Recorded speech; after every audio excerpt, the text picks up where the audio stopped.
Okay, now for our interview with Nita Belles. But why don't we start with you just kind of explaining how this became your life's passion? So in 2006, I was working on my master's degree, which is in theology with a concentration in women's concerns. And this came up, and my professor took me to Vietnam, Indonesia, Cambodia, and we saw it. And all the time in my mind, I'm thinking, what about the United States? I live in the United States. It happens right here. And as I came home and I began researching, there was nothing, not one thing written before 2011 on human trafficking in the United States. And what did you see in Cambodia, et cetera, on this trip? Well, it's horrific. It's in some areas it's more open than it is here in the United States. Although the United States, I've seen it pretty in the wide open as well. But yeah, human trafficking, no matter what country you're in, has similarities, and it's horrific. And what is the type of human trafficking? Because there's all different types, and maybe you should start with the definition of it. But what type is the one? And we'll focus on the U.S. since that's been your focus. Is the one that concerns you most? So I would say that all trafficking concerns me. I don't focus on a particular type because I have friends that I've become friends with over the years who are survivors of labor trafficking, housekeeping, all kinds of different types of trafficking. I say I could never look my friend in the face and say what happened to you isn't as bad as what happened to her, because it is. And if you think, some people think labor trafficking, you think of labor trafficking and it's just like, well, it's terrible. They worked too hard, got blisters on their hands. But it's not that way at all. The first case I worked on here in Central Oregon was a labor trafficking case that involved horrific sexual abuse, horrific manipulations, beatings. The final straw for the trafficking victim, when she finally said, "I'm going to die if I don't get out of here," is one night after a brutal rape by the trafficker. He brought a butcher knife to her room that night, sliced her across the top of the forehead with the butcher knife. That to me, I can't say somebody who is horrifically raped day after day after day after night. They're both horrific. So I don't, dial down to one type of trafficking being worse than the other. Understand. So let's talk about the Super Bowl. Why did the Super Bowl become a focus for you? So in 2010, I was invited to go to do human trafficking work surrounding Super Bowl there in Miami. And it just, I've been back every year since, except this year I'm not there because of COVID. But we do have a team there on the ground, and they're doing awesome things. So any major sporting event, any political event, both the Republican and the Democratic convention, the large tech events, you're going to have a rise in human trafficking, particularly sex trafficking, because there's money there. Traffickers are in it for the money, period. End of story. And so when you've got a lot of people there, especially if it's a primarily male audience, there are going to be traffickers looking for opportunity to make money. And how do we distinguish between good old-fashioned prostitution, which of course is illegal, but between prostitution, which the woman is voluntarily doing, versus trafficking, which involves something that's involuntary or coerced? Yeah, very good question. So the saying is prostitution is the oldest profession. I've been doing this for 15 years. I've known a lot of survivors of prostitution and sex trafficking. the large majority of prostitution, what we know of as prostitution, is actually sex trafficking. There are those who decide to post themselves if they're young, they're, you know, 21, 24 and under. You've got predators, traffickers. They like to call themselves pimps. I like to call them traffickers because that's all they are. They're not, pimp has a cool connotation, but they're traffickers. And they prey on those who think they can sell themselves. And they've got a line that they feed them. They make sure that the person who's prostituting themselves knows they need protection, and they offer them all kinds of benefits. They Romeo them. And so somebody in that age bracket that is prostituting themselves very likely is going to get picked up by a trafficker. It's not safe. And then when they get older and they're prostituting themselves, it's generally because they've been trafficked at a younger age and they've kind of aged out of the system.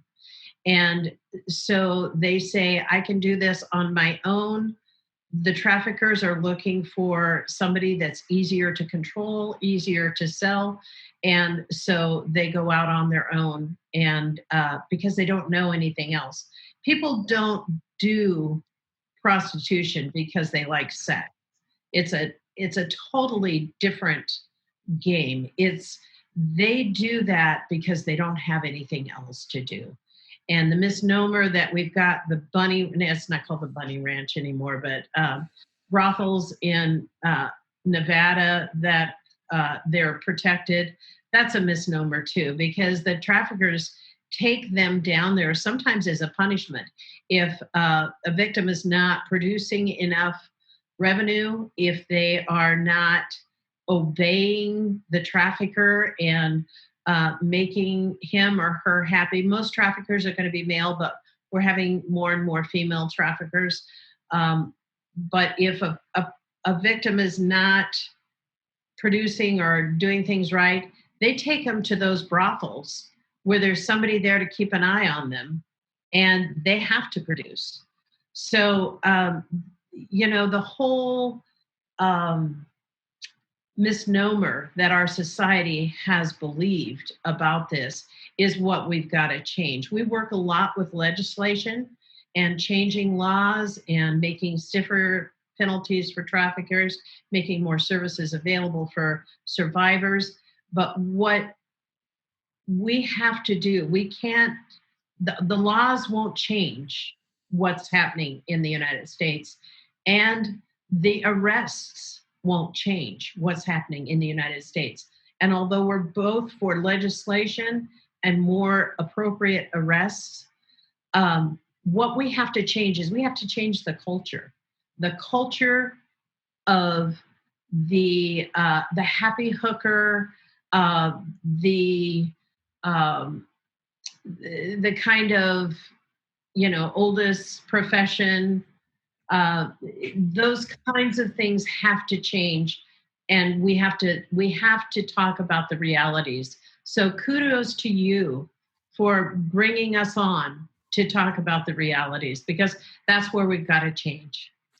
Yeah, I think it's something that people, as you point out, don't think enough about, and there's a lot of nuance to it, as you've just kind of explained. That my thinking would be, if it's an adult making an adult decision to be a prostitute, that I'm a libertarian. Do what you want with your own body. What you're explaining is, well, yes, perhaps, but there's these traffickers out there that are taking advantage of these women. So I guess when you talk about policies and legislation, I'm curious what you have in mind, starting with some potential legalization of prostitution. I mean, there are countries that have done this. Amsterdam is the obvious one that people think about with their red light district and so on. Because, I have this theory when it comes to drugs, that anything that you make illegal creates an underground economy, underground enforcement, underground sales, gangs thrive. The cartels in Mexico are the obvious example. gangs in our inner cities are an obvious example. They thrive on things like drug sales.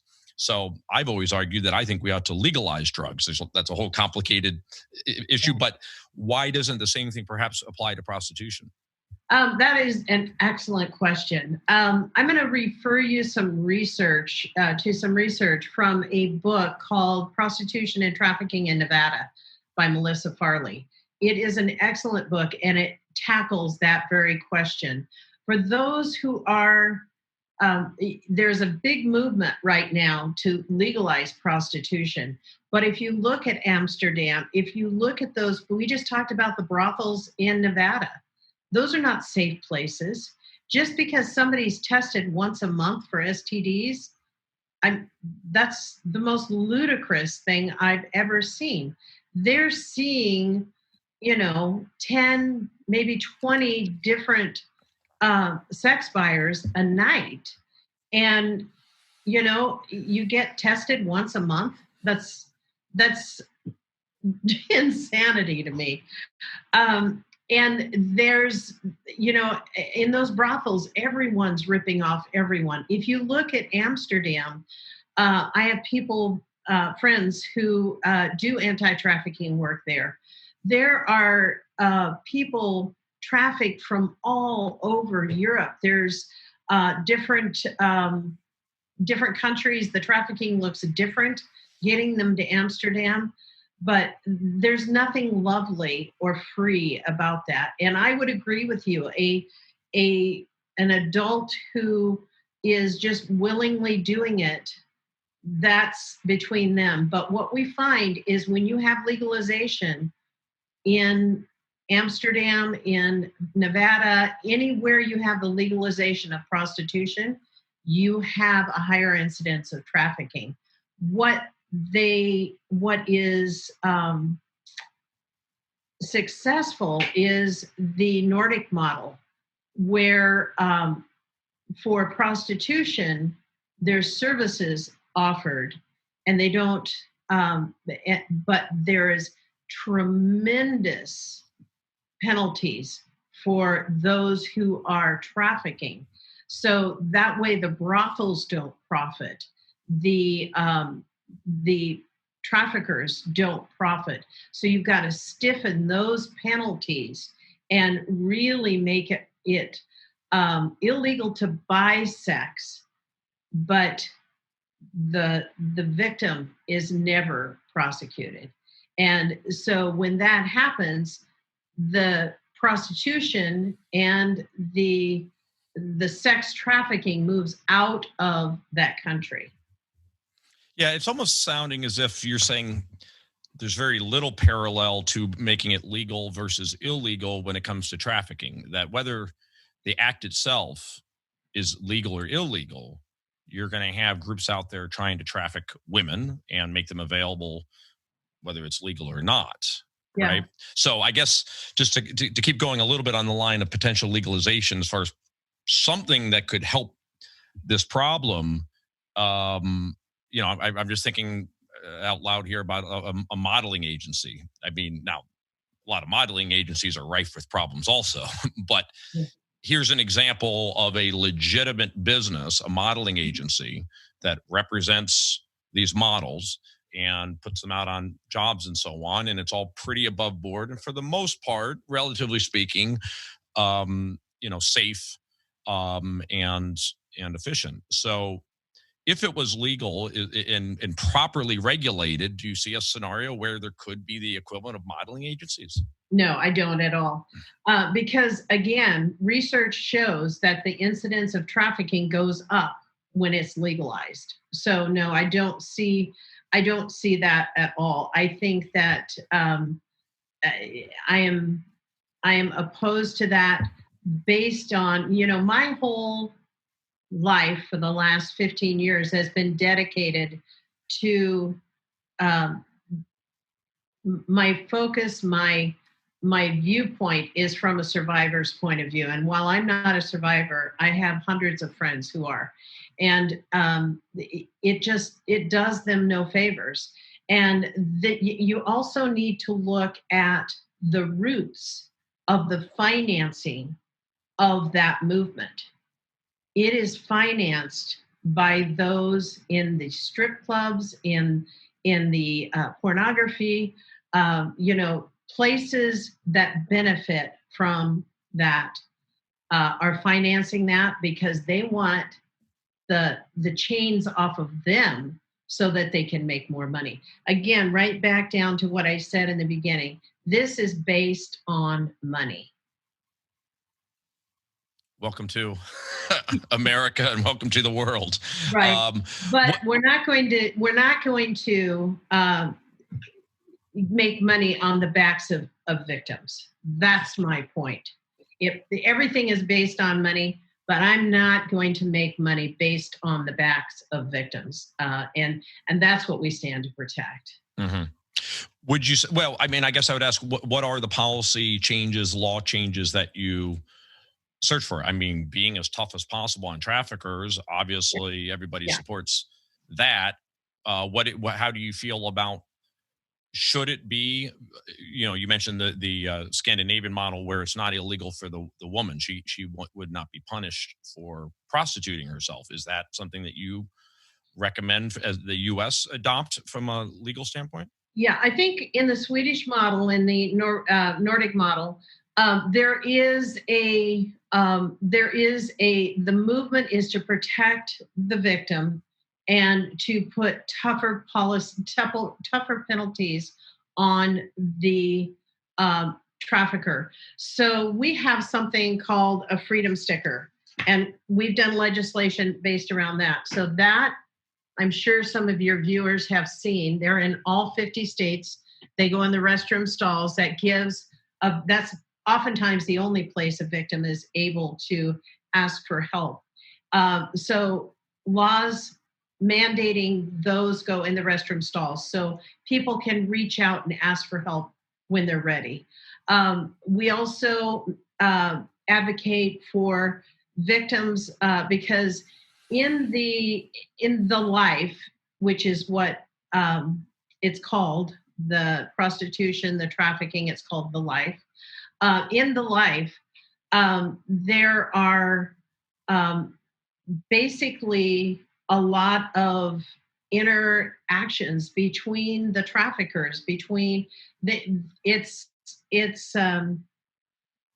very intertwined. So if a victim has had a bad beating, if her trafficker has set her mother's house on fire, if a victim has had her dog killed by the trafficker to control her, those are just, some things that have happened that we've watched over the years. Then a victim, sometimes that prompts her to be able to ask for help.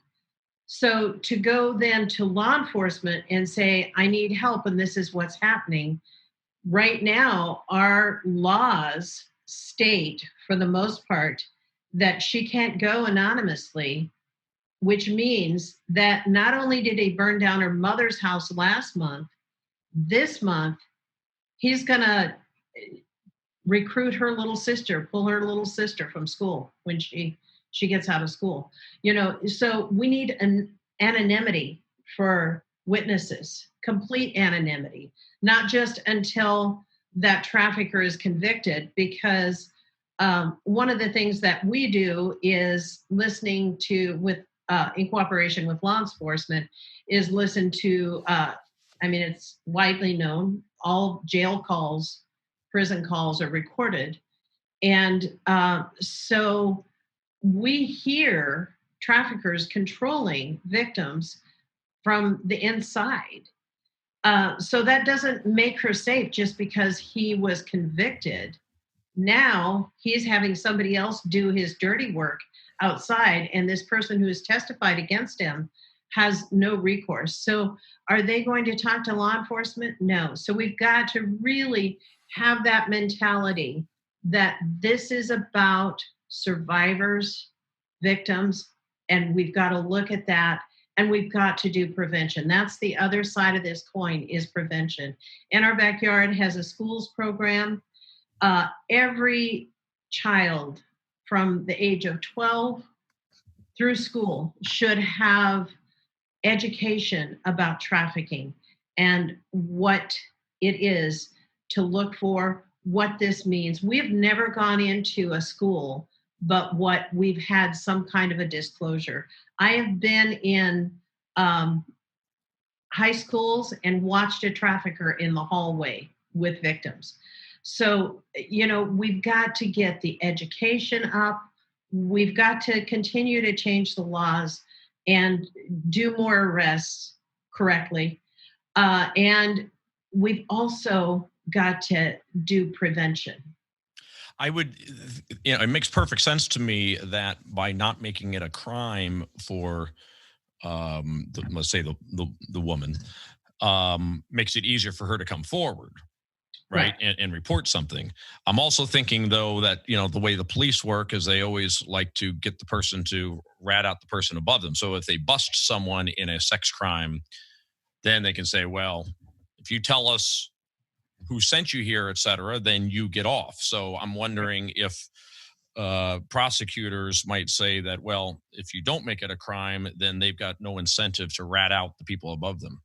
There is some talk of that, and I don't believe in arresting somebody for prostitution for the most part. I will tell you that I have friends, close friends, who I'll talk to you about a friend that's been very public about it. Her name is Wendy Barnes. She actually lives in your area. She has a book called And Life Continues that talks about her experience. She was trafficked, I believe, for 12 years by one of the most notorious traffickers on the West Coast. His name is Greg Hightower. He's in prison in Oregon without possibility of parole. And she says she was arrested on the same charges that he was arrested on. And she did 4 years in the penitentiary. And in the book, she talks about the day that she was sitting out in the grass in the yard with another inmate. And she said, for the first time in 12 years, I finally feel free. And so that imprisonment actually, and again, I don't advocate for victims being arrested, but I can tell you that it has been, she would not, and she would say that she would not have gotten free if not for that. She'd be a great guest for you to have on because she knows the life from the inside out. Mm-hmm. You mentioned the largest trafficker in this area. Give us an idea what kind of scale we have with some of these traffickers. Like, give us an example of one or more of big time networks, not just an individual guy doing it, but a real network of trafficking. So yeah, there's a misnomer that there's these syndicated trafficking rings, and when you hear that, you have to. I've been doing it 15 years, and you've got like the Epstein thing, which is a much higher and more sophisticated situation. A lot of money there. But the girls are still trafficked. They're still minors having sex for monetary gain or any kind of gain. And they're treated horrifically. I mean, some of that stuff has started to come out. And, there was a article the other day about, can't think of the gal's name that was Epstein's girlfriend and accomplice. You probably remember. Ghislaine Maxwell. Ghislaine Maxwell. Yes. So there was an article about her taking someone's passport and then making them have sex with Epstein. And I was just almost like, not laughable, but it's like, oh my gosh, that's shocking to somebody. That happens every day on every level of trafficking. That's just a part of what happens. The trafficking is the same, whether you're Epstein or whether you're a thug that is a wannabe pimp. So are you saying that it is more smaller time? It isn't major conglomerate networks for the most part? Correct. Yes, that's what I'm saying. And so I mentioned we want to talk some Epstein because we did a lot of episodes on that. I don't know how much you've looked into it. It seems to me that most of the women that he was working with were for his pleasure. You know, the whole game was getting them in there to massage him, etc. And Ghislaine played a role in that and so on. Really, there's been not a lot of proof that he was trafficking them to other men. You got Prince Andrew accusations and so on. But what's your understanding of that? Yeah, I think we have to go by the evidence. I think there's been a lot of political speculation around the Epstein thing. A lot of people that would say, it was this party or it was this party. Well, both parties partied with Epstein. And so, I think it was, one thing I can tell you about traffickers, I've been doing this long enough, I can just about pick one out walking across the room. They all have this narcissistic kind of, it's all about them.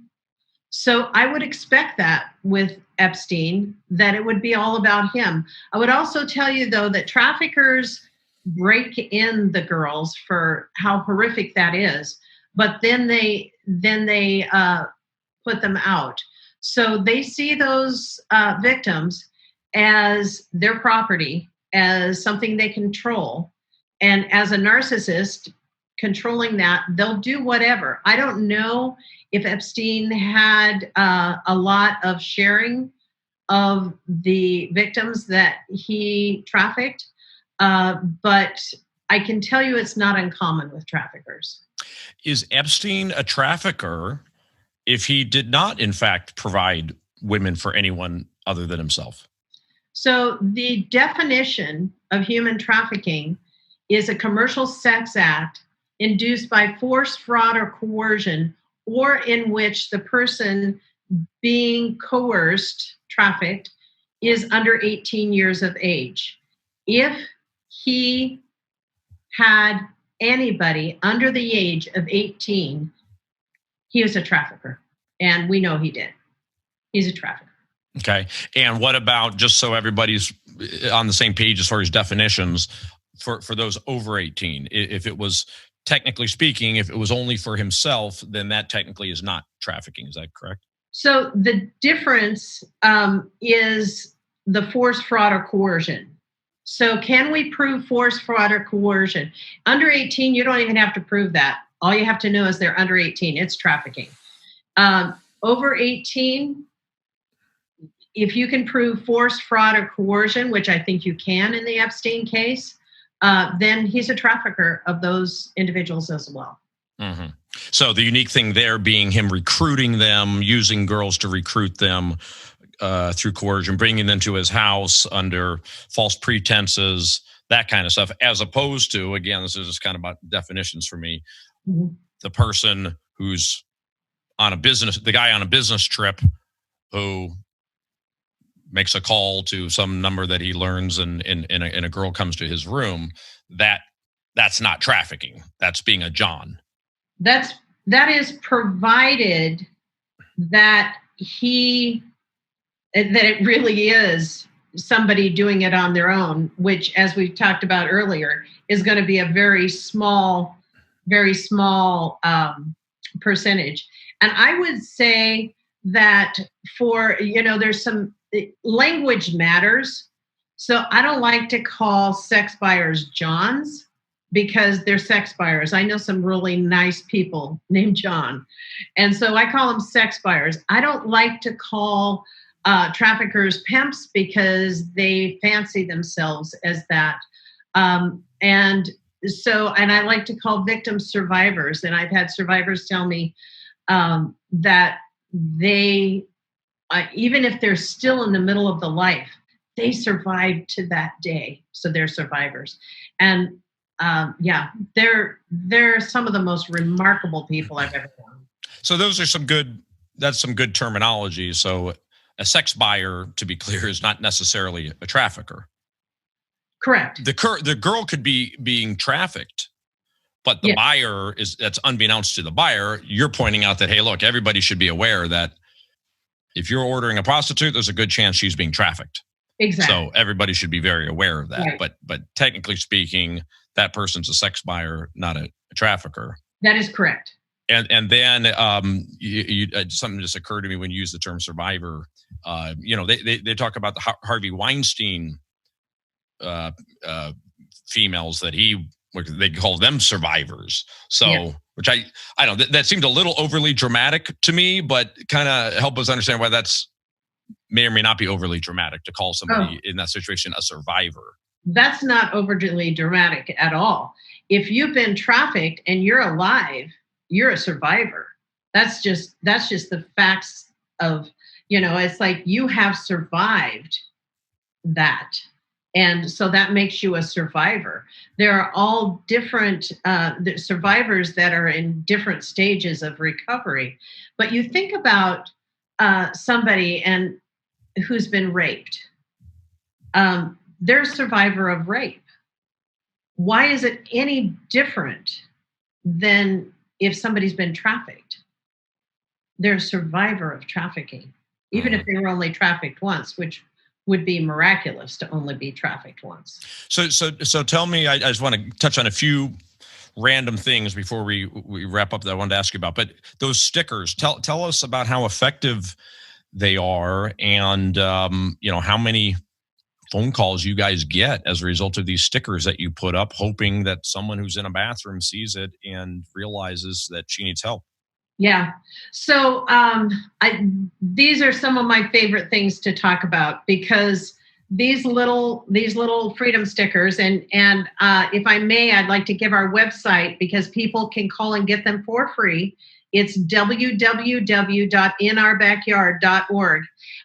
And we have specific instructions. You have to get permission. We don't want you plastering them. We have certain places that they're effective, and they are effective. So I know of I'll just talk to you about one situation where, I've got so many going in my mind now, but one situation where a woman was in the midst of being trafficked.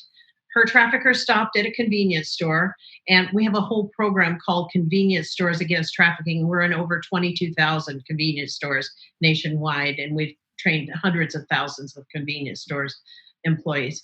But she walked into a convenience store while he was getting whatever, and she went to the restroom, and in that restroom was a freedom sticker. And she saw the freedom sticker.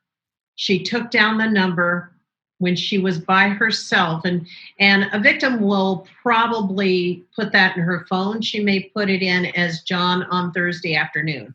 But she'll put that in her phone, and then she'll text that when she's in a safe, has the time. Anyway, she made the call, made the text. She and her 2 children are alive and well and living in a house that was provided to them by a service provider. She's going to school. She's ready to get a job. Her children are in school. They're in a safe place. They're not being used as a bartering tool by the trafficker. Another one we just saw this week, a sex ad, actually, that, and I can't tell you where, but I can tell you there was a sex ad that had, she was in a convenience store bathroom, and she was taking photos of herself with her phone in the bathroom for an ad that her trafficker placed online. So, they're in the right spot, and they're in Oregon. We've passed laws. They're in all of our rest areas. We don't know how many have been recovered as a result of it. I talked to somebody, you probably may remember, about a year and a half ago, there was a place called Backpage online that was shut down. And when Backpage was shut down, she called me, and she had been trafficked for years. She was doing things on her own. She was independent at that point. She was in her late 30s. She didn't know anything else. And she called me and she said, I wanted to get out. And she said, I saw the sticker, the freedom sticker. And she said, I almost pulled it off, but I knew somebody else would need it. And, it's like they speak to, these are designed by survivors. We have on here what will speak to a survivor, and they work. I highly encourage that because the more we can do. The other thing they do is they help just regular citizens like you and I know that this is happening in our backyard. Mm-hmm. Do you track much what the Mexican cartels are up to when it comes to trafficking people to the U.S.? We do not. There's a story in my book about that. It's a story actually about a young male who was trafficked from Mexico by one of the cartels into the another area, and I can't remember. I mean, we've learned, and through some of the deep dives we've done a deep dive on drugs, et cetera, and got into the cartels. We learned something really interesting about them, that the largest growers of marijuana in California are Mexican drug cartels. And, they came up, one of them came up with a brilliant idea 10 or 20 years ago. He's like, well, this really is a pain in the butt to haul all this marijuana over the border. Why don't we just grow it in California? And sure enough, they are doing it. And it's why, even though it's legal in California, most of the sales of marijuana in California are still coming from the cartels. So these guys are running all kinds of businesses in the U.S. that we may or may not be aware of. So, but as far as you never heard any evidence that they are bringing girls or what have you from Mexico to the U.S. and trafficking them? I think they are, yeah. But the other thing I will tell you, you just said, it's a pain in the butt going from bringing that marijuana across the border. The other thing that I will tell you from a trafficker's point of view is a lot of them have been drug dealers and may still dabble in it, but they can only sell that cocaine, that marijuana once. But they can sell a girl over and over and over and over again. So a lot of them are now doing more trafficking than they were human trafficking than they were drug trafficking. Mm-hmm. And isn't that another component that you often see, which is getting the girls hooked on drugs? Sometimes. I have known survivors that have not done drugs during the whole time they were trafficked. But I would say the large majority, and it's kind of which came first, the chicken or the egg, because traffickers look for vulnerabilities. If a person's on drugs, that's a vulnerability. There's a lot of drugs mixed in with trafficking, but not always. Mm-hmm. And where would you say that? What's the state of the problem today relative to in the past? It's getting worse. It's getting better. I think it's getting worse because let's say 20 years ago we didn't have the internet. As odd as that sounds, maybe no, not 20 years ago, but 30 years ago. Yeah. We didn't have the internet. And so it's like everything else. Now that they've got it on the internet, they are able to sell more, do more. And, you've still got the people down on the track, the blade, whatever. There's several terms for it in the life, but down on that certain street or certain streets in a city. When we go in for Super Bowl, we talk to law enforcement. We work closely with law enforcement. And, I have been a part of busts down on the track that where we are able to get the girls some services and help them out. There's that still, but it's more on the internet. Well, and I would throw out another theory, which is that the general breakdown of the nuclear family in America leads to more children being raised in homes without parents or with a single parent and so on. And for sure, that's going to create a more susceptible person. Absolutely. Yeah. Yeah. We've got a lot more kids in the system. And while my book, the first chapter, I talk about Sarah and how she came from an upper middle class home and was trafficked, and that absolutely happens. Our new executive director came from a middle class home, and she was trafficked at the age of 10 by neighbor kids whose parents were traffickers. But the large incidence of kiddos in the system really makes for a lot more trafficking opportunities. Last question, bringing it back to the Super Bowl. I know Tampa is known for its strip clubs. What role do the strip clubs play in this? Yeah, we've had 2 strip clubs in Portland, at least 2, that were shut down as a result of minors dancing there and knowingly that they were doing dates. So it absolutely happens within the strip clubs. I won't say that all strip club owners are traffickers. I will say that one of the things, another terminology, we don't call this the sex industry. When somebody's being trafficked, there's no industry about that. That's not a legitimate business. It's the criminal enterprise of sex. But the strip clubs are the sex industry. And so that sex industry and the criminal enterprise are very, very closely connected. But perhaps the strip clubs in most places are pretty highly regulated, and so having traffickers operating in them is less likely? No.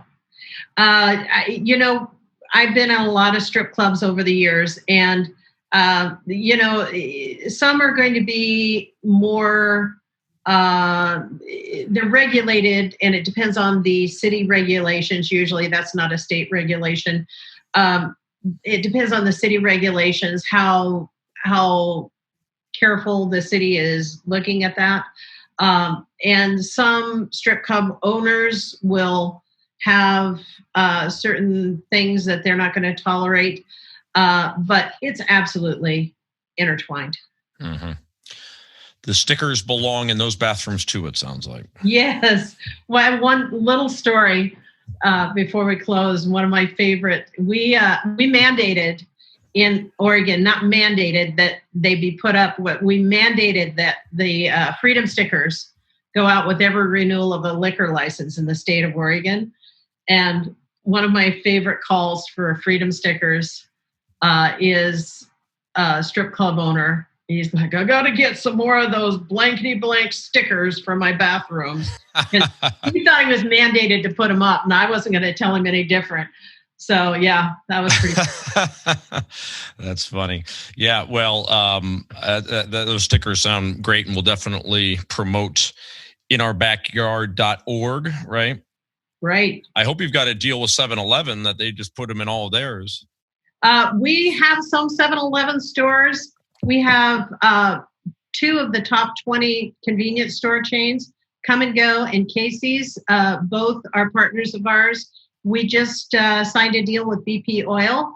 So yeah, we're working to get them in everybody. My passion is to have those freedom stickers in every public restroom in the United States. Thank you again to our guest, Nita Belles. You can check out her book, In Our Backyard, on Amazon. Also go to her website, inourbackyard.org.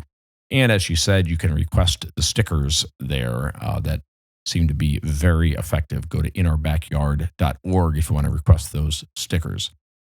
Thank you to our producer, Michael Parker. We'll be back soon with another episode of The Hidden Truth Show. Enjoy the Super Bowl.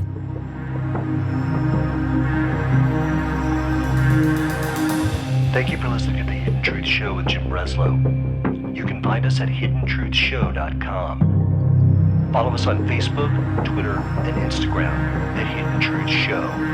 Join us again next week for another episode of Hidden Truth Show with Jim Breslow.